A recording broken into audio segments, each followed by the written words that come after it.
Okay. Good evening, everyone. I hope you're doing well tonight.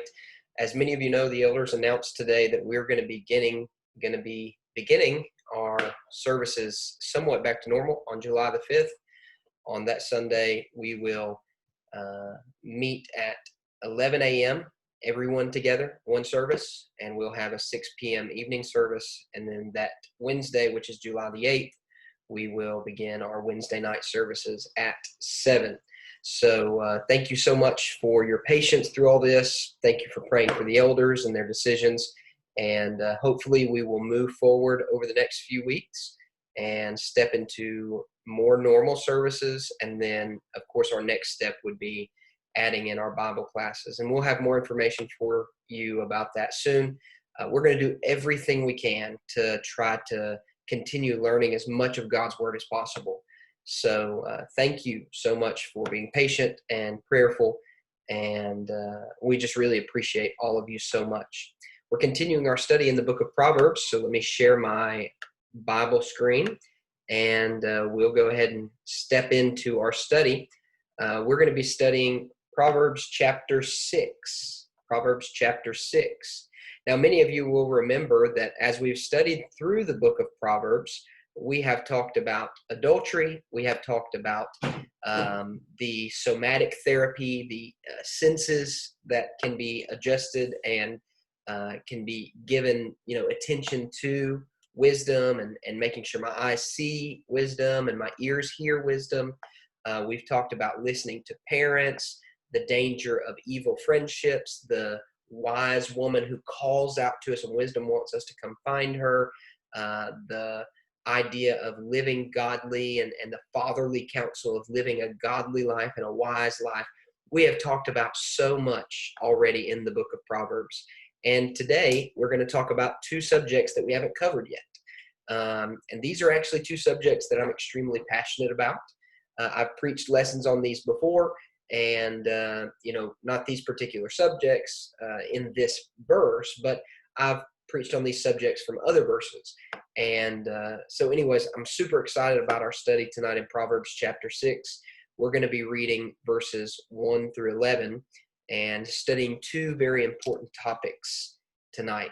Now, as we've looked through Proverbs, the first 9 chapters have really just been this extolling wisdom of praise towards wisdom, this extolling praises of gaining wisdom and going towards wisdom, and pretty much saying wisdom is much more important than folly or foolishness. And in wisdom, we've seen the illustration that wisdom is so valuable in our life. We have kind of gone through here and talked about the warnings against foolish conduct, against foolish behavior, against foolish friendships, and foolish actions in marriage.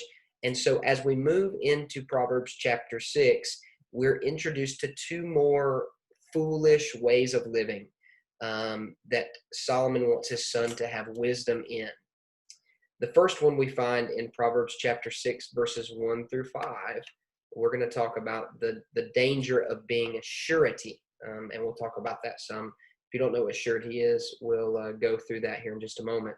And then Proverbs chapter 6, verses 6 through 11 here, the danger of laziness. So we'll talk about surety or debt. We may talk about debt in that perspective from verses 1 through 5, and then laziness in verses 6 through 11. So let's read these 11 verses, and then we will look at our subjects. Proverbs chapter 6, starting in verse 1. My son, if you have put up security, some translations say surety. If you have put up security for your neighbor, have given your pledge for a stranger, if you are snared in the words of your mouth, caught in the words of your mouth, then do this, my son, and save yourself. For you have come into the hand of your neighbor. Go, hasten, and plead urgently with your neighbor. Give your eyes no sleep, and your eyelids no slumber. Save yourself like a gazelle from the hand of the hunter, like a bird from the hand of the fowler.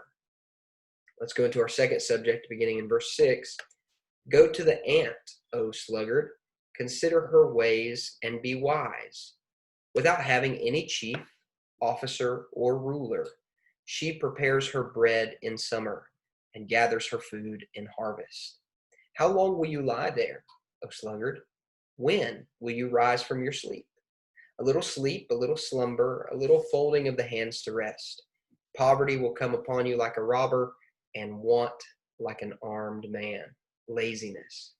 Those are the two subjects we're going to talk about tonight. Let's dive into Proverbs chapter 6, verses 1 through 5. Let's talk about the danger of surety. The danger of surety. Solomon says to his son, he says, "My son, if you have put up surety or security for your neighbor." When you talk about the idea of surety, if you have become surety or if you've put up surety, what Solomon is talking about, the proverb basically means if you have pledged yourself as a guarantee for another's debt. And that's what surety is. You pledge that you will pay someone else's debt or you will meet someone else's obligation. You take them out of that place of requirement and you put yourself in it. You say, I'll take care of this. Some preachers have used this set of passages to talk about co-signing a loan or just taking over someone's debt in general.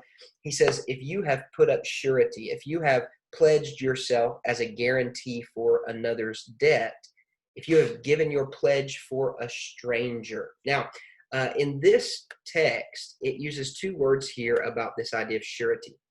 The word neighbor and the word stranger. Basically what he's talking about is he's talking about someone who's not like your immediate family, someone who's not directly connected to you. This is not a son, a daughter, a wife, a very close relative. That's not who this is.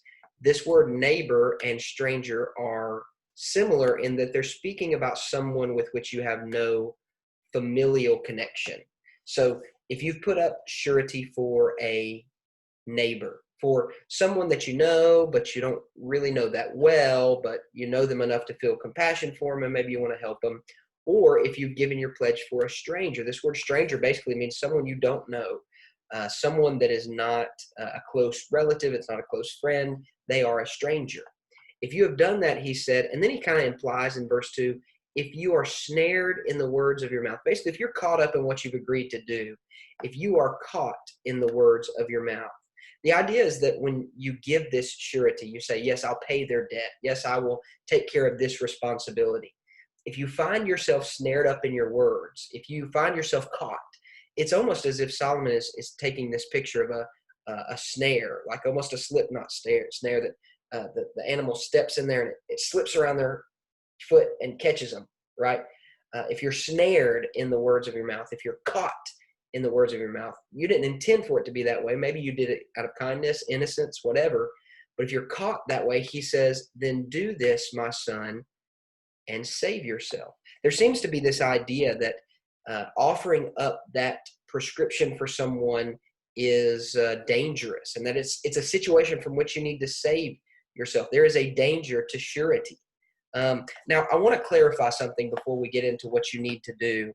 The Bible, obviously, in many places, it prescribes liberality towards people who are in need by those who are able to meet their needs. So, for instance, this is a very famous and popular passage in my mind, Matthew chapter 25. Let's see. Let's go up here. And Jesus, he divides all people. This is the judgment. Verse 31. Son of Man comes in his glory, all the angels with him, and then he will sit on his glorious throne. Before him will be gathered all the nations. He will separate the people one from another as a shepherd separates the sheep from the goats. So he's separating people out in judgment. He will place the sheep on his right and the goats on his left. Verse 34. Then the king will say to those on the right, come, you who are blessed by my Father, inherit the kingdom prepared for you from the foundation of the world. Verse 35. For I was hungry, and you gave me food. I was thirsty, and you gave me drink. I was a stranger, and you welcomed me. I was naked, and you clothed me. I was sick, and you visited me. And I was in prison, and you came to me. So there are some states that people live in. Hunger, thirst. They were strangers. They were naked. They were sick. They were in prison. And Jesus said, you took care of me. So when we read in Proverbs chapter 6 and verse 3, if you do this, save yourself, he's not talking about general liberality towards other people. But what it does talk about in the Bible is being very careful what guarantees we make. The book of Proverbs consistently and unconditionally warns the people, the wise individual, the son who wants to be wise, warns us against becoming surety or the debtor for a stranger's debt. So here in chapter 6 and verse 1, also over in chapter 11 and verse 15. Whoever puts up security for a stranger will surely suffer harm, but he who hates striking hands in pledge is secure. We'll talk about striking hands in just a moment. But what he's saying here, he's saying that you don't need to put up for the debt of another person, because when you do, the tension in that relationship will get tight. You're constantly expecting them to pay you, and if they're not paying you or they're defaulting on their payment, and that makes you look bad, there's a constant tension there. The liberality in the Bible that's talked about is not a liberality where we offer something up and expect something in return. In fact, Jesus said if someone sues you, don't just give him your cloak, give him your tunic also, right? So liberality in the Bible is one that's done without an expectation of a return. It's not what Proverbs 6 is saying. Proverbs 6 is saying, don't set yourself up to be one who gives yourself as a pledge, and yet you're breaking a relationship and you're putting yourself in danger. That's wisdom. He says, then do this, my son, and save yourself, for you've come into the hand of your neighbor. You're in their palm, like water in their palm. They're holding you there. He says, go, hasten, and plead urgently with your neighbor. Give your eyes no sleep, your eyelids no slumber. Save yourself like a gazelle from the hand of the hunter, like a bird from the hand of the fowler. There is an essence in which if you've given yourself to this situation and it's hurting you and it's unwise and you're breaking relationships and you've given yourself as a surety for someone who is a neighbor or a stranger, he's saying you need to deliver yourself from this. So he says to deliver yourself. You're in the hand of your neighbor. Go and plead urgently with them to get away from this situation, to absolve yourself of the responsibility that you have taken on. There is this idea where he says to hurry, to go quickly, to hasten, to plead. In other words, you need to swallow hard and eat your humble pie and make sure that you go to your neighbor to fix this situation that you found yourself in. We live in a society where pride and self-esteem are not as popular as they used to be. Very few people care about pride and self-esteem. Some still do, but it seems like people are not prideful anymore. They don't. Self-esteem is an issue. A lot of people don't really care how they look to society. They'll just kind of live whatever they want. They say, well, you think of me however you want. And we live in a society which doesn't live by people's words anymore, so maybe that's the reason that's gone away. But, in a society where people care about themselves and they have pride in their name and their word and what they say, and they have a self-esteem connected to that, you would find it very rare for someone to make an apology or even to grovel with a creditor over a situation. But that's exactly what Proverbs chapter 6 is, and verse 1 through 5 is saying. It's saying that we need to admit essentially a faux pas, you're renegading on your promise, you're badgering a powerful neighbor for relief from the situation that you're in. And while that's distasteful in Proverbs 6, it's necessary. He says you don't want to be stuck in this situation. You don't want to have given yourself for that and then yourself be harmed, so you need to hasten, go, plead with your neighbor. Don't even let your eyes sleep. Don't let your eyelids slumber. Save yourself like a gazelle from the hand of the hunter. Now, some of you are probably familiar with old Dave Ramsey up in Nashville, and Dave Ramsey uses this verse often to talk about getting out of debt. He says the gazelle, when he sees the cheetah, it takes off. It's like, run, get out. There's a cheetah. And that's kind of the attitude we need to have when it comes to money. When we're in a situation that is unfavorable, we don't need to be in this predicament. It was not a brother or an uncle you've given yourself surety to. It's not a family member. This is a stranger. You have no primary obligation to them, and they are not accountable to you at all, and yet you've given them surety. You need to swallow humility and go plead with them to get out of this situation. Save yourself like a gazelle from the hand of the hunter, because all of this situation is going to do is it's going to cause tension and problems in that relationship, and you don't want that. There's no need for you to come out short in financial matters like this, where you are not the one who has incurred the debt. And so there's a danger, there's a warning against surety here in Proverbs chapter 6. Get out of it, run from it, avoid it at all costs. But if you're in it, you need to go plead with your neighbor and get out of the hand of the hunter like a gazelle.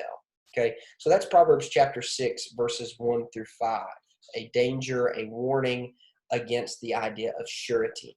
Now, if we go down here to Proverbs chapter 6, verses 6 through 11, you have a different discussion, not one of money, but one of work ethic, where he says, "Go to the ant, O sluggard, consider her ways and be wise. Without having any chief, officer, or ruler, she prepares her bread in summer and gathers her food in harvest. How long will you lie there, O sluggard? When will you rise from your sleep? A little slumber, a little folding of the hands to rest. Poverty will come upon you like a robber, and want like an armed man." This passage, Solomon addresses the idea of laziness, and he brings it out in kind of a very sarcastic way, where he's addressing the sluggard. Now, it does not take much time to go through the book of Proverbs and find all the places where the word sluggard is used. And actually, I delivered a lesson on this some time ago about overcoming laziness and getting beyond it. We don't want to be that sluggard whose garden is grown up and not taken care of, or who doesn't take care of their responsibilities. We don't want to be that person. And so he, in a bit of sarcasm, uses this imagery to tell the lazy person it's time to get on the ball, if you will. So this lazy person, one thing to point out about lazy people is that lazy people almost always have substantial potential. Every person really has substantial potential, but this sluggard has potential. If they didn't have potential, Solomon wouldn't be addressing them. We don't address and try to correct people that we don't love and we think have great potential. And that's the problem here, is that Solomon sees the potential of this individual, and yet they seem to be ignoring their potential. So he takes this imagery of an ant and uses it as a way of a comparison to teach the sluggard a lesson. He complains almost in verse 9, where he says, "How long is it going to be until you get on the ball? How long will it be? When will you rise from your sleep? Why are you waiting to do all this?" Proverbs chapter 6 and verse 9. So he uses these almost complaining type questions. Why? What's taking so long? How long are you going to do this? Trying to spur the lazy person into action. He even, it seems, in verse 10, taunts the lazy person with a bit of sarcasm, maybe their own quote. A little sleep, a little slumber, a little folding of the hands to rest. Maybe that's what the lazy person says. I'm just laying here, I'm not lazy. I'm just resting my eyelids. This might be what they say. We'll get into that again in a minute when we get to that verse. And he says, poverty will come on you like a robber, and want like an armed man. It's the picture of someone who is not doing anything, and a vagrant assault comes out on them, and they unsuspectingly are overtaken. So that's Proverbs chapter 6, verses 6 through 11. Let's talk about this lazy person for just a moment. In a bite of sarcasm, Solomon comes and he makes a contrast in the diligent ant and the insolent sluggard. He wants the sluggard to get a hold of their life. And so he makes a comparison that may make the person feel less than they are. He's trying to spur them into action. And we do this all the time, right? We use metaphors and comparisons to maybe spur people to action. So he's taking maybe this 150, 170, 200-pound person that he's talking to, a son, maybe over 5 feet tall, and he's telling them, you need to look down at this tiny little animal, this ant, and let the ant be your teacher. Consider the ant, some translations say. Go to the ant and consider her ways and be wise. An ant is less than 1/4 of an inch. It weighs just a slight fraction of an ounce. A person with the gift of speech, a person with a brain probably the size of the whole anthill, is told to bend over, to peer down, and to learn from the lowly ant. So we need to make sure that we know we can learn from this ant as well in Proverbs chapter 6, that we have the opportunity to learn from the ant. So the irony is powerful. The sluggard lags behind the ant in two ways. Proverbs chapter 6 lags behind the ant in two ways. So the sluggard falls behind the ant in two ways, two very important ways. First, the ant has no leader, and yet the ant still does what it's supposed to do. Notice verse 7. Without having any chief or officer or ruler, she prepares. There's no one watching over her shoulder, but yet the ant is still just diligently working along. She doesn't need someone there to hold her accountable. She doesn't need someone there to constantly push her in the right direction. The ant is doing what she's supposed to do. And that's one of the ways that the ant overcomes the lazy person. She is following the rules of what the job is, or the responsibility. There's no need for her to be pushed. She succeeds all on her own. Secondly, she makes preparations. The ant plans ahead. She understands the seasons, the cycles of life, the harvest.